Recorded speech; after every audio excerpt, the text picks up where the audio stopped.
There are a fair few showers around today, but there are also a decent amount of bright, sunny breaks, and there's some drier weather nearby. There's high pressure to the southwest of us, an Azores high that's been trying to build, but it's not going to fully extend across us. As a result, it will allow for some various frontal systems to topple over the north of this, and this is going to bring some cloud and some rain later on. But for the time being, like I said, through this afternoon, a few showers for quite a few places.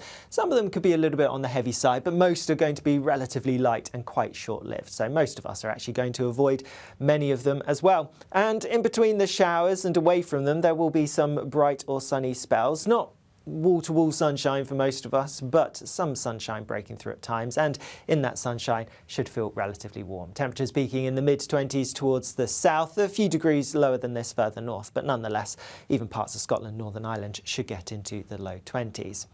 Most of today's showers are going to fizzle out and clear away towards the east as we go through this evening, so turning dry for many to start the night. But then that frontal system I highlighted at the start, that comes in from the west, and so that's going to bring a lot of cloud and some persistent rain across parts of Northern Ireland initially, and then feeding into western parts of Scotland, England and Wales. Further east, clinging onto some drier, clearer weather through much of the night, and here it could turn a little fresh, maybe even into single figures across some places. But further west, where that front comes in, it's going to be quite cloudy, it's going to be quite warm and also quite humid as well, with the damp weather too.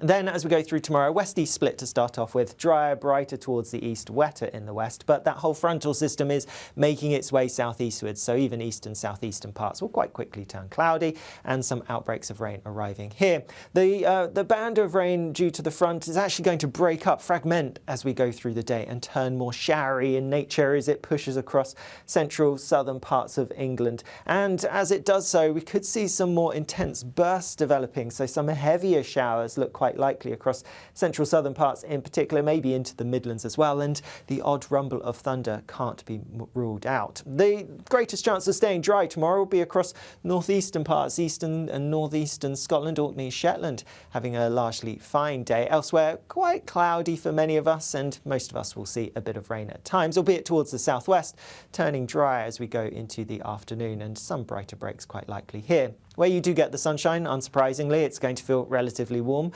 Temperatures again in the low 20s, even low 20s again across parts of Scotland. But if you're stuck under the cloud because of that front, temperatures will be pegged back just a few degrees, so feeling a little bit fresher perhaps than some recent days.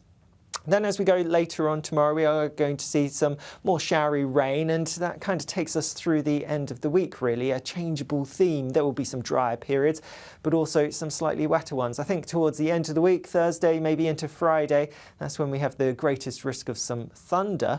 And all the time, worth bearing in mind, while it's warm, it is summer after all, and if you catch any of that sunshine, it should feel very warm indeed, but also quite humid as well. For more information about what we can expect through this week, well, why don't you check out our week ahead forecast, which Honor will be bringing to you later on. You can catch that both on YouTube and also Spotify. See you later.